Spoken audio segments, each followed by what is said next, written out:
Standard Instrument Approach Procedures, or IAPs, allow you to safely descend by instrument reference from the en route structure to a point near the runway where a landing may be made visually. All instrument approach procedures in the United States are based on U.S. terminal procedures, commonly referred to as TERPs. TERPs outlines the criteria used to develop instrument approach procedures. Approach charts are the visual form of an instrument procedure and give you the vertical and horizontal information necessary to make a successful approach to an airport.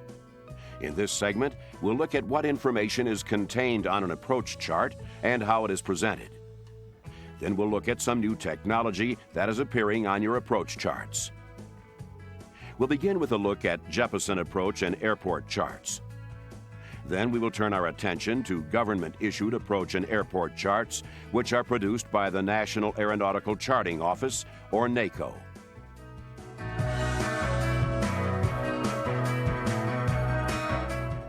Before beginning, it should be noted that Jeppesen does not create the criteria or devise the procedures for an approach. This is done by the governing authority in each country. In the United States, this authority is the Federal Aviation Administration, or FAA. You should also know that charts are frequently updated, ensuring you have the most current and up-to-date information.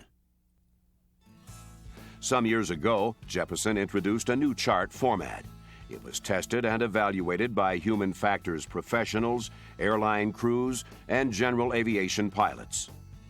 The new chart format is known as the Jeppesen Briefing Strip format.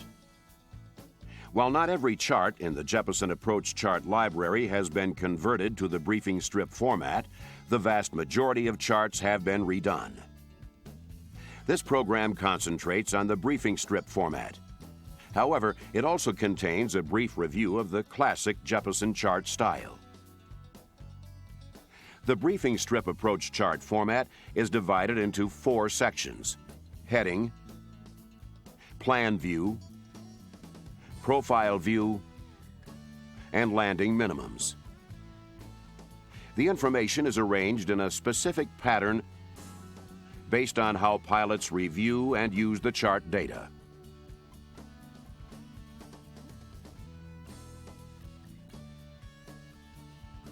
Let's take a closer look at the heading portion of the chart. The information on the chart flows from right to left. On the top right side, you will find the location of the airport by city and state. All Jeppesen civil approach charts are filed alphabetically by city name within the state. The city name is shown in bold print for easy recognition. The specific procedure is noted below the city name. The name of the procedure identifies the type of approach and the primary navigation aid upon which the approach is based. It does not indicate the equipment required to fly the entire approach. It merely indicates the equipment needed to fly the final approach segment. If NDB is listed as a part of the procedure, such as it is here, NDB equipment in operating condition is required to be installed in your aircraft in order to fly the final approach segment. In the case of a VOR DME approach, you would need VOR and DME equipment. However, if the approach is titled VOR DME or GPS, either VOR DME or GPS equipment can be used to fly the approach. Both are not required. If the approach course is not aligned within 30 degrees of the runway, the approach is identified with a letter. Notice that this approach is called the VOR DME or GPS-A approach. A circle to land maneuver is required to align the aircraft with the runway. The series of numbers in the center of the chart is the index number. It helps you file the chart and identify certain features. The first digit identifies the airport within a city based on an arbitrary number assigned to each airport. The second digit represents the type of approach chart and is based on the navigational aid used to conduct the approach. In this example, the number 1 represents an ILS, MLS, LOC, or SDF approach. Typically, approaches with the lowest landing minimums and greatest precision have a lower index number than approaches with higher minimums. The chart legend lists the assigned numbers for each type of chart. The third digit represents the filing order of charts that are of the same navigational type. The number 1 shown here indicates this is the first ILS approach chart for DFW. The next ILS approach chart for the same airport would be listed as number 2. The revision and effective dates are also found in the center of the chart heading. Never use a chart before the effective date. If there is no effective date, the chart is for use upon receipt. On the far left side of the chart is the 4-letter ICAO identifier for the specific airport. In this case, KDFW is the ICAO identifier for Dallas-Fort Worth International Airport. The next few rows of the heading section contain information about the approach. This includes communications, pre-approach briefing information, and MSA information. From left to right, the communications section provides the frequencies in order of arrival, such as ATIS arrival, approach, tower, and ground control frequencies. Multiple frequencies may be given for a particular facility, such as the tower frequency here at DFW. In this case, the frequency depends upon whether your arrival is from the east or the west. Also be aware of any notes or symbols in the communications row. For example, the Redbird Tower and ground frequencies do not operate continuously, as noted by the asterisk. In addition, when the tower is not in operation, you are advised to use the Common Traffic Advisory Frequency, or CTAF. In this case, the CTAF frequency is the same as the tower frequency. In select locations where a flight service station, or FSS, is located on the field and can provide local airport advisories, this information is noted on the chart as it is here in Jackson, Tennessee. The second row of boxed information is designed to provide you with a quick reference of the pertinent approach-related information. From left to right, you see the primary nav aid and its frequency and identifier. At DFW, the localizer is the primary nav aid. Its identifier is ILWN, and the frequency is 109.5. Next is the final approach course. In this case, the final approach course for the ILS runway 13 right at DFW is 133. Next is the key altitude information. For a precision approach, this is the glide slope outer marker altitude. For example, the glide slope altitude at Good, the outer marker, is 2,235 feet MSL. For a non-precision approach, it is the minimum altitude at the final approach fix. Following the glide slope information is the lowest decision altitude, DA, or minimum descent altitude, MDA, depending on the approach type. The ILS decision altitude is 791 feet. Also included in the pre-approach briefing information is the airport elevation and the touchdown zone elevation. Below this row of information is a textual description of the missed approach procedure. On this particular approach, the procedure requires a climb to 1,000 feet, then a climbing right turn to 5,000 feet outbound via the TTT or Maverick VOR on the 275-degree radial to the slot intersection. Slot intersection is 35.6 DME from Maverick. Any notes that are applicable to the approach, such as altimeter setting or equipment requirements, are included below the missed approach information. In this case, radar is required for this approach.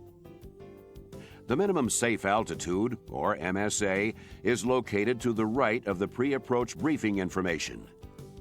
The altitude shown in each sector provides a minimum of 1,000 feet of obstacle clearance within a 25 nautical mile radius of the navigation facility. The name of the facility is listed below the circle. MSA altitudes are intended only as emergency information. Normally, the MSA is based on the primary nav aid on which the IAP is based. For RNAV and GPS approaches, however, the MSA is based on the runway waypoint, airport waypoint, or the missed approach waypoint. It is important to note, however, that if the primary navigation facility for the approach does not provide full azimuth reference information, such as an ILS, the minimum safe altitude is based on the primary omnidirectional facility in the area. The MSA circle may be broken into individual sectors of no less than 90 degrees each. Notice that the sectors are formed by magnetic bearings to the station. In this example, the north sector is formed between the 090 and 270 degree bearings to the Maverick VOR. The second major section of the approach chart is the plan view.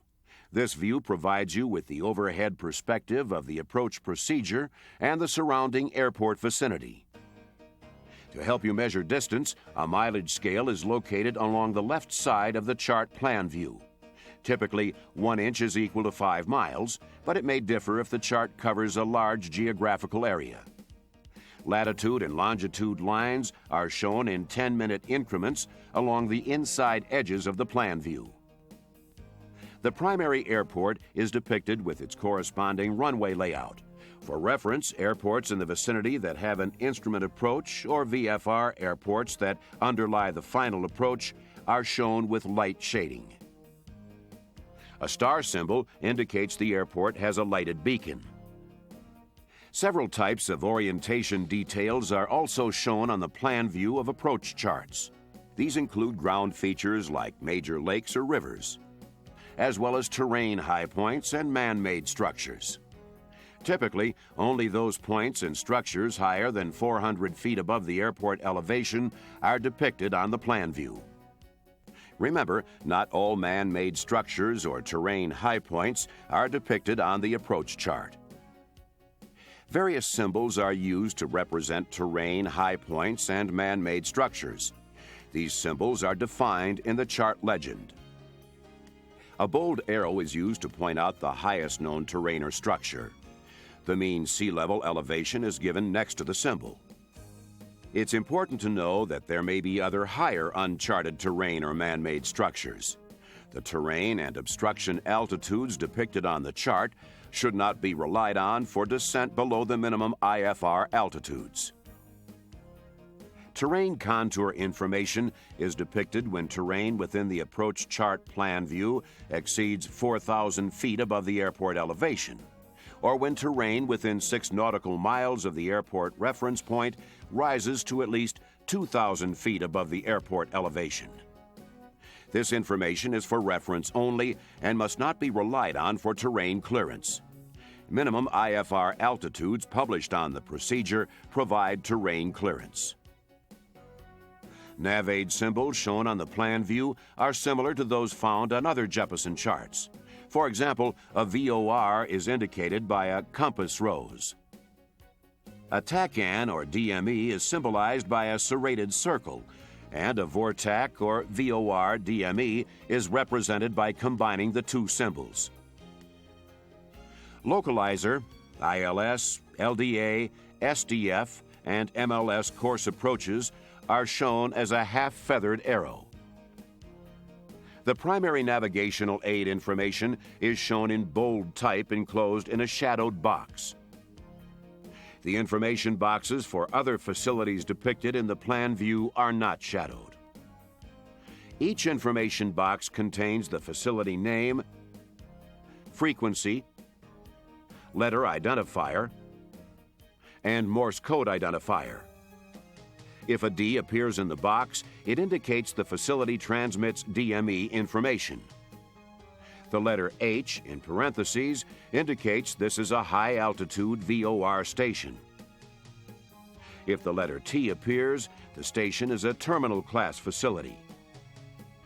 An L indicates a low-altitude class VOR.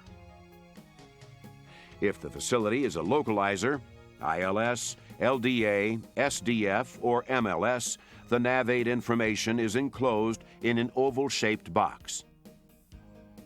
On localizer back course approaches, the front course information is also included in the box. This is provided for pilots flying aircraft equipped with an HSI. Various approach transitions are also depicted on the chart to assist you during the transition from the en route structure to the initial approach fix, or IAF, especially when the IAF is not part of the en route structure. Approach transitions are flyable routes that provide a minimum of 1,000 feet of obstacle clearance. This obstacle clearance extends 4 nautical miles on either side of the charted course. You can determine if a line on a chart indicates a flyable route or is simply a radial or bearing forming a fix by noting several items. The magnetic course is shown with the course line, and the nautical mile distance is printed next to the line. The route also has a minimum altitude, such as 4,000 feet. In addition, a flyable route uses a wider, darker line than the one used to indicate a radial or bearing forming a fix. Notice the difference between the 2 lines that point to Pipes intersection and the line between Pipes and Argan. The lines locating Pipes intersection are simply radials from a VOR that help locate the beginning of the DME arc and the initial approach fix. They are not flyable routes. On some routes, you must fly a heading rather than receive course guidance from a navigation facility. For routes in which this occurs, the letters HDG are printed near the route. Initial approach fixes are indicated on the plan view with the notation IAF. In this example, there are 3 initial approach fixes, one at Caps, one at Pipes, and one at R059, which is the 059-degree radial 14 DME from the Gregg County VOR. An initial approach segment is shown extending from each of these IAFs. If a course reversal is authorized, it is depicted on the plan view.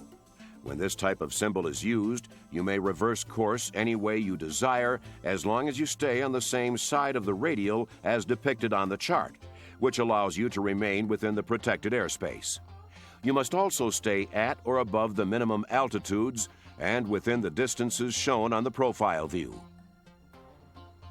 When a procedural track is charted, as shown here, or depicted as a holding pattern like this, you must fly the procedure exactly as shown unless you are being radar vectored to the approach course.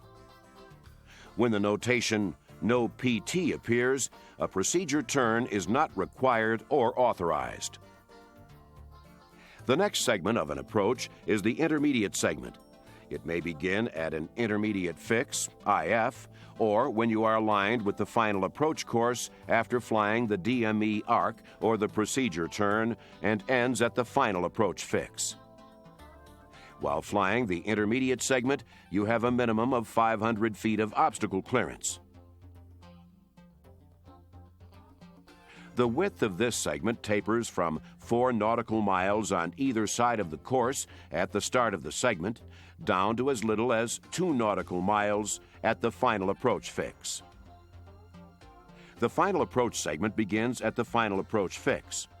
On a precision approach, this is the point where you intercept the glide slope at the minimum glide slope intercept altitude. This interception usually occurs near the outer marker, which in this case is good. The final approach segment ends at the runway or at the missed approach point, whichever is encountered last. The missed approach course is indicated by a dashed line on the plan view. When information concerning the missed approach continues off the plan view, an inset is provided. The inset area is not drawn to scale. Now let's discuss the profile view of Jeppesen Approach Charts. The profile section of the chart is a side view of the procedure, but unlike the plan view, is not drawn to scale. This view depicts the altitudes, fixes, distances, and magnetic courses to be flown. The dominant feature of the profile section is the heavy solid line representing the flight path. Before glide slope interception, this line represents the flight path for both the precision ILS and non-precision localizer approach. Beyond the glide slope interception point, the solid line represents the ILS approach. The localizer approach path is depicted by a dashed line. On a non-precision approach, such as this VOR approach at Dallas-Fort Worth, the flight path is represented by a heavy solid line from the beginning of the approach to the missed approach point. Several altitude types also may be portrayed in conjunction with the flight path line. Unless otherwise noted, profile views depict minimum altitudes. However, an altitude may be listed as mandatory, which means you must cross the specified fix at the given altitude. Altitudes may also be depicted as maximum altitudes. If the approach requires a course reversal, it is depicted in the profile view along with the altitudes and outbound and inbound course. Additional information about the course reversal is noted in the plan view. The number enclosed in parentheses below or beside the MSL figure indicates the height of the flight path above the runway touchdown zone, not the height above the ground. In this example, you are 1,646 feet above the runway touchdown zone. There may be a notation shown in the profile view, such as 10 nautical miles. Notes such as these indicate that a procedure turn is required for the approach, and they give procedure turn limits in distance or time. In this case, you must complete the procedure turn within 10 nautical miles of the fix from which the outbound track began. On this approach, the two facing arrows indicate you must use a holding pattern as your course reversal. You can find the direction of turns on the plan view. 1-minute legs are specified for this holding pattern, and both legs are flown at 2,400 feet. The final approach fix, or FAF, marks the beginning of the final approach segment on an ILS approach. The FAF is located at the glide slope intercept point when at the minimum altitude. For this approach, the final approach fix is just prior to reaching GOOD, where the solid line begins a descent. The notation GS 2,235 represents your altitude as you pass GOOD when on the glide slope. For the localizer, glide slope out, or non-precision approach, the FAF is identified by the cross symbol. For example, you cannot begin your descent from 2,300 feet until you reach the non-precision final approach fix at GOOD. For a localizer-only approach, the dashed flight path indicates a descent from GOOD to the missed approach point, or MAP, as identified by the letter M. Notice that this non-precision localizer-only approach includes various step-down fixes, such as a DME distance fix like D3.4, which are used to help you descend to a lower altitude and avoid obstacles along the approach path. The flight track continues to the point at which it turns sharply upward, ending with an arrowhead. This shows the beginning of the missed approach procedure. The missed approach point for a precision approach is based on reaching the decision altitude, DA. It is typically shown close to the middle marker where the solid line indicates climbing flight. When you reach the DA, you must make an immediate decision to continue or to execute a missed approach. The threshold crossing height, or TCH, is listed to show the height above the runway threshold where your aircraft's glide slope antenna will be if you maintain the ILS glide path to touchdown. A threshold crossing height is not shown on non-precision approaches. The touchdown zone elevation, or TDZE, is shown next to the runway symbol. This is the highest elevation in the first 3,000 feet of the landing surface. It may be different than the airport elevation, which is the highest point of an airport's usable runways. Two sets of numbers indicating distances expressed in nautical miles may be located near the bottom of the profile view. The numbers below the line relate to the distance from the landing threshold. Those numbers above the line represent nautical mileage between fixes. In this case, The distance between Ipami and Uhizo is 5 nautical miles. Now let's take a look at a few variations that may appear in the profile view of an approach chart. It is important to look at some of these differences. However, keep in mind that additional information can be found in the chart legend pages. The circled number refers you to a note located elsewhere in the profile view. This note indicates that when authorized by air traffic control, you can fly at a lower altitude of 2,300 feet when crossing Maury and Papa. This is in lieu of the 3,000-foot altitude listed on the chart. Some non-precision approaches incorporate a visual descent point, or VDP. It is represented by the symbol V on the profile view. It is the location where you may begin a normal descent from the MDA if you have the runway threshold, approach lights, or other identifiable markings of the runway environment in sight. If VASI lights are installed at the airport, your aircraft should be on the VASI glide path at the visual descent point. This VDP is identified by the D4.7 DME fix. This point is an advisory fix, as noted by the thin vertical line. Now let's turn our attention to the conversion table located below the profile view. For a precision approach, the conversion table relates the aircraft's ground speed to the rate of descent necessary to maintain the glide slope. For example, the table shows that at ground speed of 120 knots, your descent rate needs to be approximately 647 feet per minute to stay on the glide slope. In this case, the glide slope is based on a 3-degree descent angle. Depending on the type of approach you're flying, different information may be included in the conversion chart.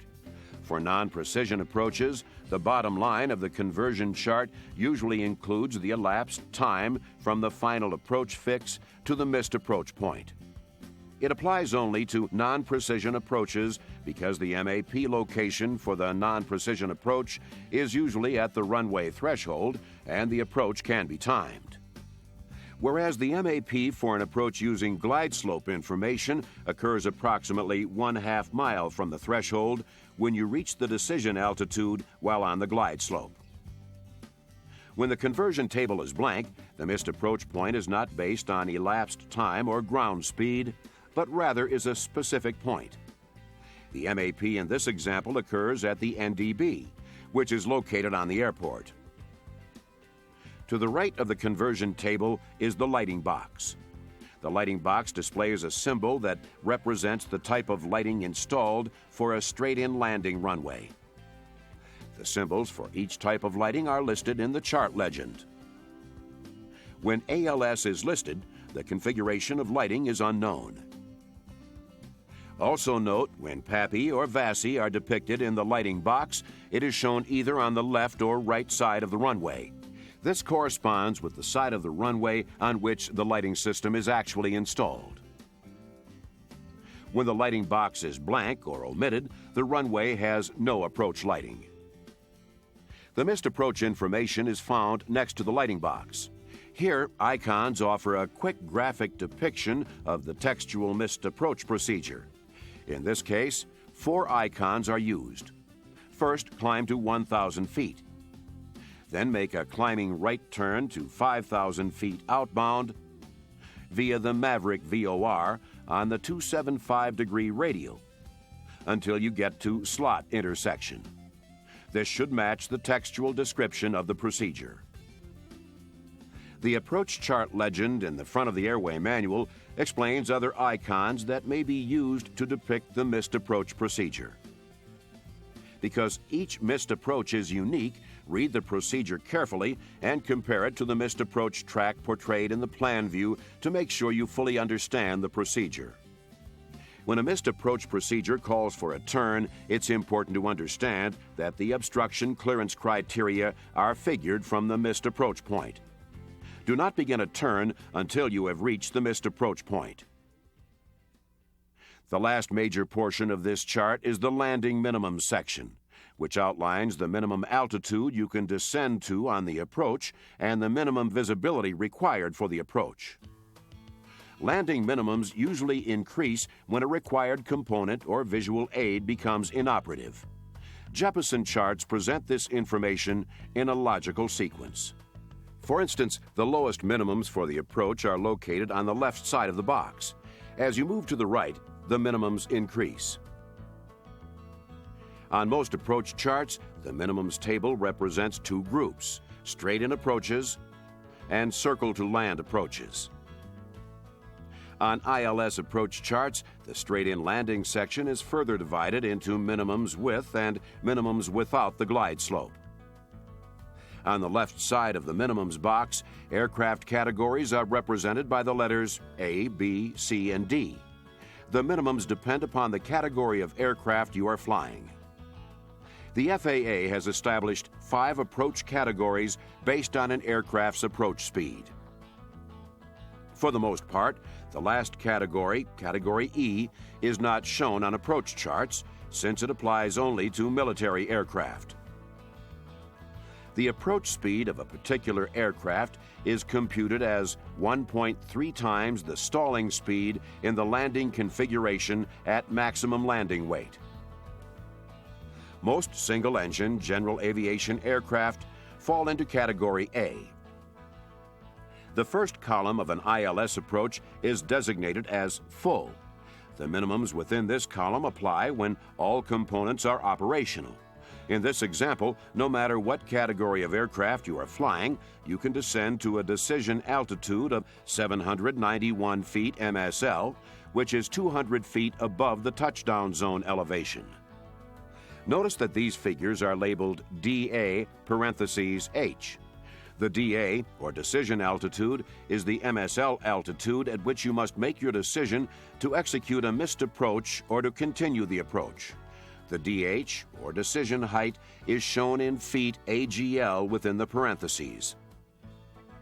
For the full ILS, you also must have a touchdown runway visual range of 1,800 feet, or if RVR is not reported, a visibility of 1/2 statute mile.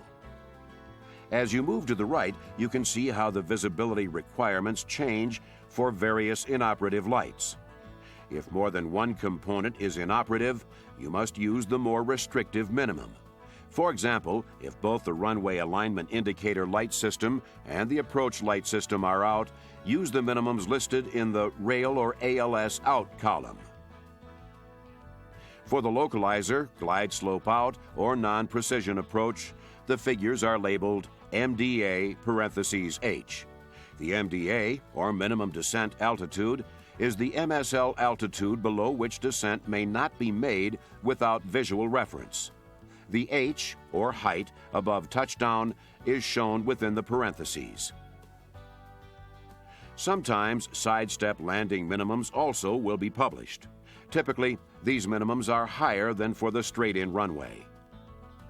This allows you to fly an approach to one runway and then land on a parallel runway.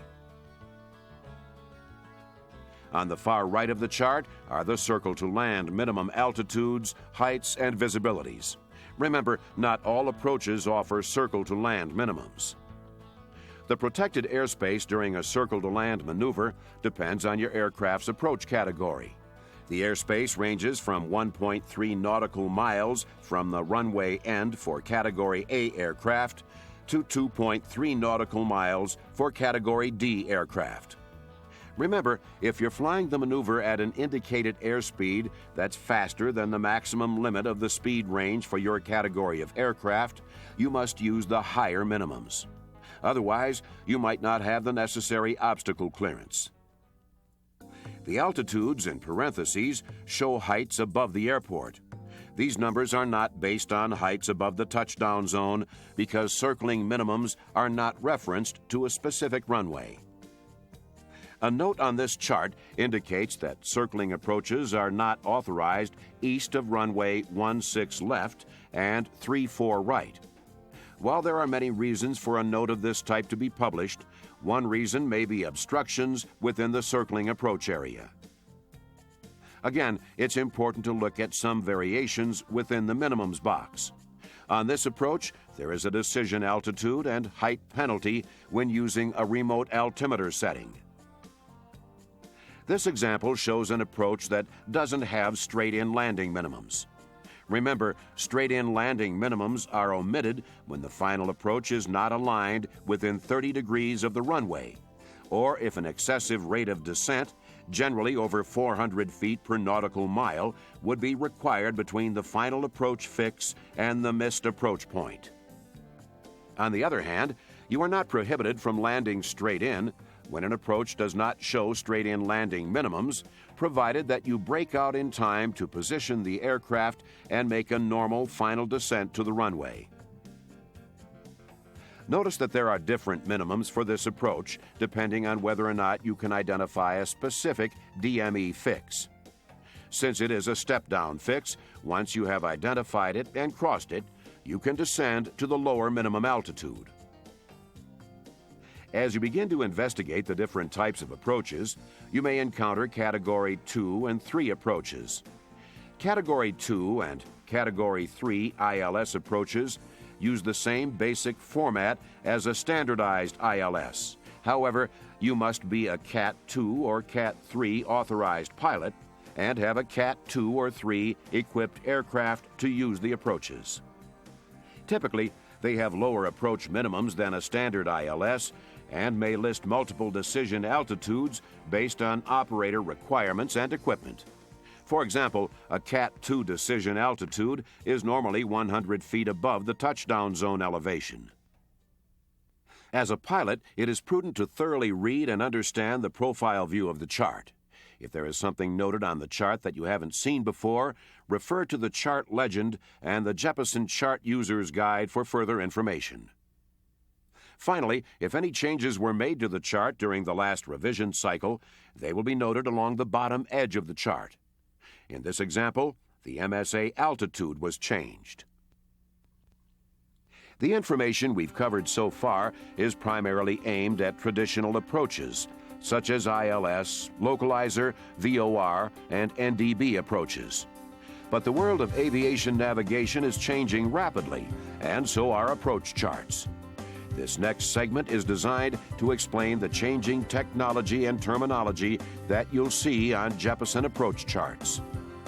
With the widespread deployment of area navigation systems and the advent of satellite-based navigation, greater flexibility in defining routes, procedures, and airspace is now possible. To capitalize on the potential of these new technologies, the FAA, in conjunction with the International Civil Aviation Organization, ICAO, has introduced a new standard of navigation and airspace management called Required Navigation Performance, or RNP. The theory behind RNP is to establish one performance standard that applies to aircraft, airspace, pilots, air traffic controllers, and international aviation authorities. This single performance standard is enabling the widespread use of area navigation, or RNAV. The term RNAV no longer refers solely to the VOR station mover of the past, but rather encompasses several different types of navigation equipment. The heading RNAV applies to GPS, INS, VOR DME, and LORAN-based navigation systems. When a specific RNP standard is given, such as the ability to maintain a course of 1 nautical mile on either side of a course line, it doesn't matter how the RNAV system calculates position, as long as it provides navigation that meets the specified required performance. A given RNP level is applicable to a specific route, airspace, or procedure. The RNP value is expressed as a distance in nautical miles. Currently, in the United States, there are 3 RNP levels: 0.3, 1.0, and 2.0, but additional RNP levels will be added. RNP 0.3 represents a distance of 0.3 nautical miles, or 3/10 of a nautical mile, on either side of a specified center line. At the present time, a 0.3 RNP level is the highest level. An example of this RNP level is the specific performance required on the final approach segment of an instrument approach.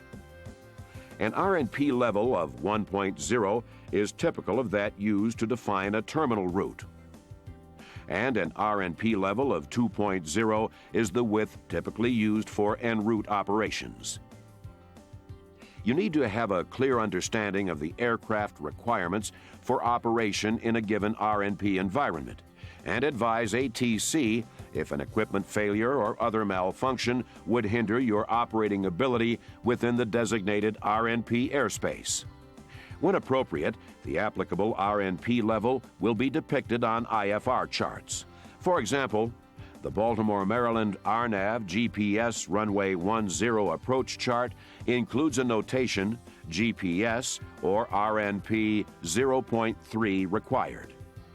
Aircraft that meet RNP criteria have an appropriate entry in the aircraft flight manual or its approved supplement, including any conditions or limitations.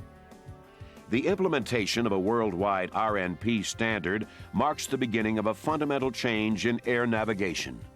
The FAA, in cooperation with the aviation industry, is designing an entirely new system of navigation to take advantage of these changes. The next generation of air navigation will be a satellite-based system. It will be known as the GNSS Landing System, or GLS. GNSS stands for Global Navigation Satellite System. The major component of this system is the GPS satellite system currently in use. GPS signals will be augmented by ground-based stations known as WAAS, or Wide Area Augmentation Systems, and LAS, or Local Area Augmentation Systems. GLS will allow GPS to be used for non-precision approaches as well as Category 1, 2, and 3 precision approaches.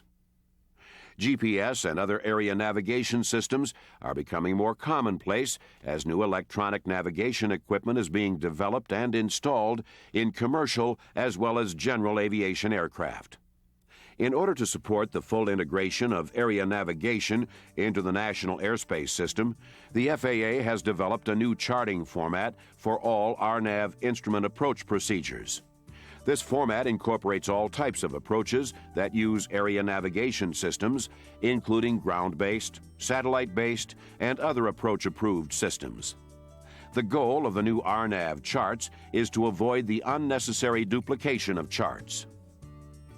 All GPS approaches, both unaugmented, today's GPS, and augmented, WAAS and LAS when operational, are published using the same new chart format. The approach is titled RNAV, GPS, and the runway number. The Tallulah-Vicksburg GPS Runway 18 is now the RNAV, GPS Runway 18. Also, when multiple RNAV approaches to the same airport runway exist, the procedure name includes a letter code beginning with the end of the alphabet. The Baltimore-Washington International Airport has the RNAV GPS Zulu Runway 15 right and the RNAV GPS Yankee Runway 15 right approaches. One of the approaches contains LNAV, VNAV, lateral and vertical navigation minimums, while the other approach includes LNAV, lateral navigation minimums only. Another change in the heading section is the way decision altitudes are portrayed. The lowest decision altitude or minimum descent altitude is still given. However, it is referred to as the LNAV VNAV DA parentheses H or the LNAV MDA parentheses H. New notes will also show up on RNAV charts in the heading portion of the chart. You may see requirements for the approach such as radar required, GPS or RNP 0.3 required, DME RNP 0.3 not authorized, and Baro VNAV not authorized below minus 15 degrees Celsius. Some RNAV systems utilize barometric pressure readings to generate a computer-guided vertical navigation path. This is called Baro VNAV, and in this case, it is not authorized for use below minus 15 degrees Celsius. Some systems calculate lateral positions based on DME readings. If your system operates by DME triangulation, you are unable to use the LNAV VNAV minimums for the Yankee Runway 15 right approach. Since every system operates in a different manner, you must have a thorough understanding of the operational capabilities of your GPS or FMS system in order to comply with these requirements. The MSA on RNAV charts also contains an important difference. The MSA is predicated on a waypoint, such as the missed approach waypoint, instead of a navigational facility. However, the MSA does not exist on all RNAV charts. Rather, a terminal arrival area, or TAA, is incorporated into the approach and acts as an MSA. A TAA provides an efficient method for aircraft to transition from the en route structure to the terminal area for an RNAV approach. TAAs are charted on the plan view to represent one of three arrival areas: left base, right base, and straight-in arrivals. The TAA also provides multiple initial approach fixes as well as an intermediate fix for the approach and are designed to reduce the need for procedure turns. Flyover and flyby waypoints are also in the plan view. A flyover waypoint is depicted by a four-pointed star with a circle around it. This type of waypoint is typically used for a missed approach point or missed approach holding point when it represents a specific point in space that must be flown over. A flyby waypoint is typically a position in which a change in the course or procedure takes place. It is represented by a four-pointed star. You can anticipate and begin your turn prior to reaching the waypoint, resulting in smoother transitions. Now let's take a look at the different things you may encounter in the profile view of an RNAV chart. To further enhance aircraft operations using RNAV approaches, vertical navigation information is published in the profile view. This symbology represents vertical descent information that is coded into the navigation database. It provides guidance to allow for stabilized, constant rate descents on selected non-precision approaches. The VNAV information in the profile view illustrates the geometric descent path and descent angle from the final approach fix to the threshold crossing height at the approach end of the runway. The descent angle appears in brackets along with the descent path. Notice the descent path is a screened dotted line. The descent angle and ground speed information can also be found in the conversion table on the chart. The TCH, or the height at which the descent angle crosses the runway threshold, is also depicted in conjunction with the descent angle. The actual height in feet is stated over the end of the runway. The inclusion of VNAV descent angles does not preclude the use of minimum descent altitudes or missed approach points. You cannot descend below the MDA unless the required visual cues are present. One very important change to the profile view is the appearance of notes on some non-precision approaches. In the profile view of this VOR DME approach, you see a ball flag and a note stating, "Only authorized operators may use VNAV DAH in lieu of MDAH." This tells you that the DAH operational techniques apply to operators who have obtained permission from their controlling authority. Use of the DAH operational technique is subject to appropriate flight crew training, proper equipment, and operator approval. Contact your local FSDO for more information regarding the authorized use of VNAV decision altitudes.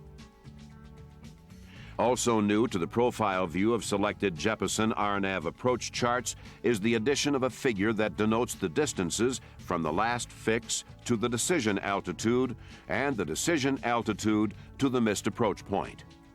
On this chart, the distance from the last fix to the decision altitude is 0.8 nautical miles, and it is 1.1 nautical miles from the decision altitude to the missed approach point.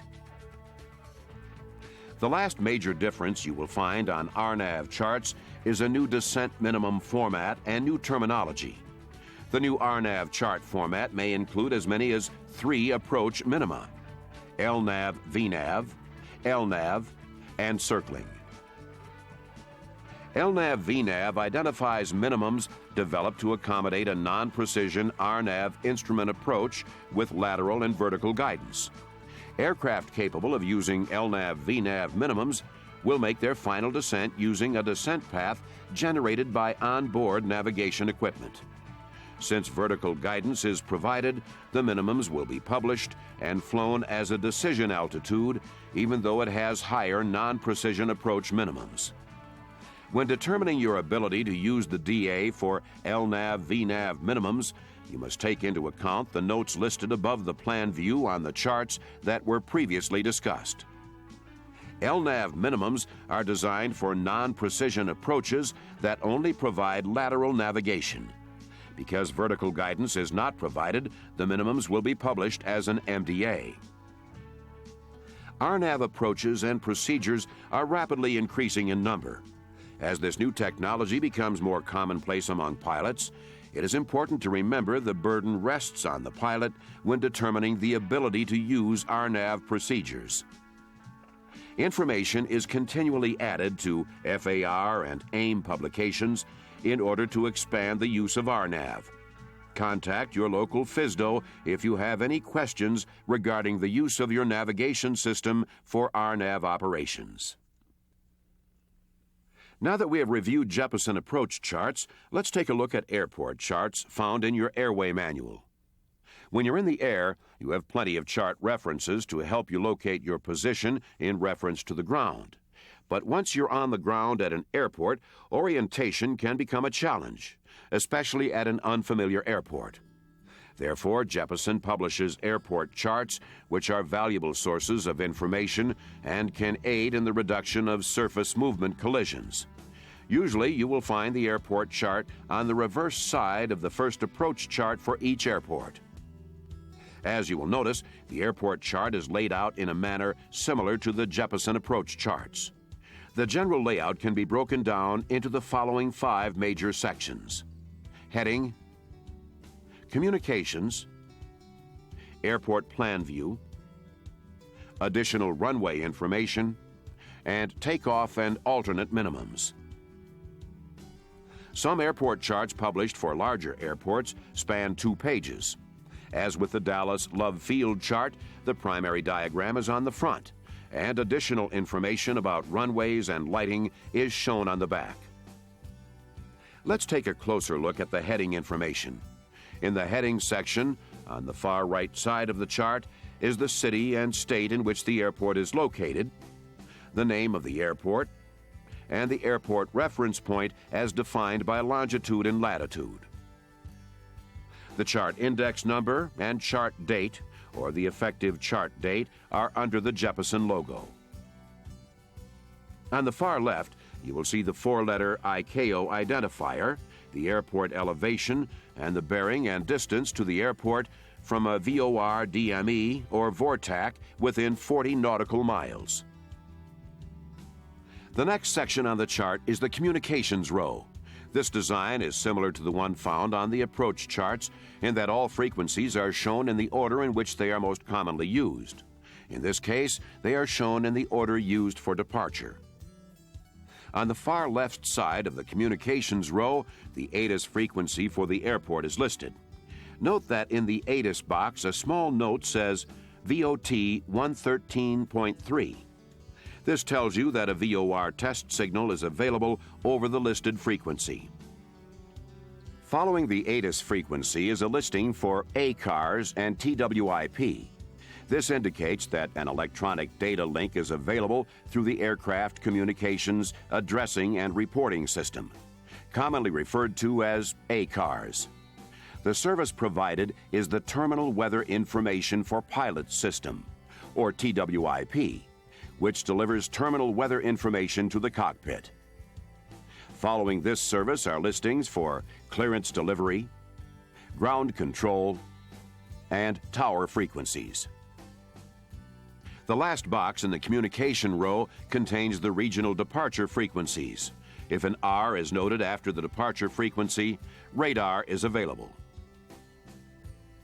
The plan view on the airport chart depicts a diagram of the airport, including the runways, taxiways, and buildings. The scale of the charts varies, so a bar scale is provided to indicate diagram dimensions. Longitude and latitude tick marks are printed along the four sides of the plan view. This helps you determine your exact location if your aircraft is equipped with a lat-long-based navigation system. The airport diagram depicts the layout of runways and taxiways. To avoid confusion, the runways are shown in black, while taxiways and ramp areas are printed in gray. The runway number, the runway elevation, and when available, the exact runway magnetic bearing are depicted on the ends of the runways. There are several symbols included in the plan view to help better orient you with the airport environment. These symbols include a bar across the runway, indicating a displaced threshold. If an approach lighting system is installed, a symbol showing the lighting array appears next to the specific runway. When appropriate, taxiways are also labeled with letter designators. Notice that taxiway Charlie parallels runway 13 right and 31 left. Positions of wind socks are marked, as well as blast fences and building locations. Also included on the plan view are roads, railroad tracks, and obstructions such as trees, buildings, and towers. The Airport Reference Point, abbreviated ARP, shows the intersection of the geographical coordinates published for the airport. Keep in mind that an ARP may not be designated for every airport. A complete description of each symbol used on the chart can be found in the Approach Chart legend. The additional runway information section presents more detailed information than can be shown on the plan view. Typically, this information would be shown on the lower portion of the chart. In the case of Dallas Love, however, this information is shown on a separate page because of the sheer amount of information available. This section includes a listing of each runway with its lighting systems, including VASI or related systems, and whether the runway is grooved. Also included are the usable lengths of the runways beyond the threshold and beyond the point abeam the glide slope transmitter to the end of the runway. The usable takeoff distance is also provided if the runway takeoff length is restricted. In this case, the takeoff is not restricted. Information regarding land and hold short distances and other pertinent LASO information is also printed in this section if LASO operations are conducted at the airport. Dallas-Fort Worth International Airport does conduct LASO operations as depicted on this chart. The last column shows the width of the runways. The bottom portion of this section identifies special runway information if applicable. This information is noted by ball flags in the runway column. The last section of the airport chart shows the takeoff and alternate minimums. Obstacle departure procedures are specified if applicable. The specific departure procedure for each runway is contained in a textual format. Within this section, the standard and lower than standard takeoff minimums for individual runways or groupings of runways are shown for commercial operators and air carriers. For example, the STD column under each grouping reflects the standard takeoff minimums prescribed in the FARs for aircraft with 1 or 2 engines, or for aircraft with more than 2 engines. Remember, if you're operating under Part 91, you are not required to comply with the published IFR takeoff minimums. However, you should realize these minimums have been established for the operation of commercial aircraft. Therefore, it is wise to comply with the standard minimums. Also bear in mind that the publication of lower than standard minimums does not authorize use by a given commercial operator. To be able to use the lower minimums, commercial operators must obtain approval in their operation specifications. At Alliance Airport in Fort Worth, Texas, if the centerline lights and runway centerline markings are available on runway 16 left and 34 right, some operators can take off with as little as 600 RVR, providing there are at least 2 out of 3 operational transmissometers. The next column, entitled Adequate Visual Reference, is another lower than standard category that may be permitted for some operators. What this means is that you must have a visual reference that allows you to continuously identify the takeoff surface and maintain directional control throughout the takeoff run. This is usually provided by runway markings or lighting. In addition to visual requirements for takeoffs, some airports require a minimum climb capability. Notice that at Dallas Love, in order to take off on 13 left or 13 right, you must be able to maintain a minimum climb rate of at least 280 feet per nautical mile until reaching 1,600 feet. The alternate airport weather minimums are published on the chart and may be shown either on the far right side of the chart or on the bottom of the chart below the takeoff minimums. These minimums are listed only when the airport may be used as an alternate on your flight plan. When the airport is not authorized as an alternate, the notation NA appears in the box, as is the case for Spinks Airport in Fort Worth. Remember, it's important to always review the charts you intend to use for a given instrument flight.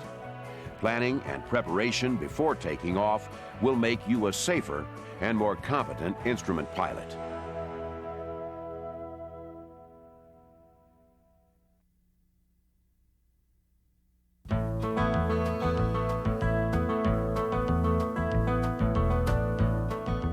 While the majority of charts in the Jeppesen chart library have been converted to the briefing strip format, there are some that are still in the classic format. Until the changeover is complete, you will need to be familiar with both types of charts. While both styles feature essentially the same information, the format in which it is presented is somewhat different. A description of the symbols is found in the approach chart legend. The classic approach chart can be divided into 5 sections: the heading, plan view, profile view, landing minimums, and the conversion table. The heading section identifies the city, state, and airport name, the instrument approach procedure, the primary approach facility, airport elevation, the minimum safe altitude information, or MSA, and communications frequencies in the order of use for arrival. The chart date, index number, and effective date, if appropriate, appear in the same location as on the briefing strip charts. The plan view portrays the overhead view of the approach. Symbols used in the plan view are the same as those used in the briefing strip format chart. One significant difference is that general procedural notes are contained within a single box in the plan view. In the profile view of the chart, the flight path, facilities, and altitudes are depicted. The threshold crossing height and touchdown zone elevation are also shown. The depiction is similar to the briefing strip format. The textual missed approach procedure is included just below the profile view of the chart. Missed approach icons are not shown on the classic Jeppesen chart format. Just below the missed approach procedure are the landing minimums. Both the classic and the briefing strip formats present the same information. The last section on the classic chart format is the conversion table. This table provides information about the descent rate and timing, depending on the type of approach. Both chart formats show the same type of information, but in the briefing strip format, the conversion chart is located above the minimum section. Now let's turn our attention to airport charts. The Jeppesen Airport Chart is a valuable resource for maintaining situational awareness and orientation, as well as reducing surface movement collisions and runway incursions. Usually, you will find the airport chart located on the reverse side of the first approach chart for each airport. Like the approach chart, the airport chart is laid out in 5 sections: heading, Communications. Airport Plan View. Additional runway information. And takeoff and alternate minimums.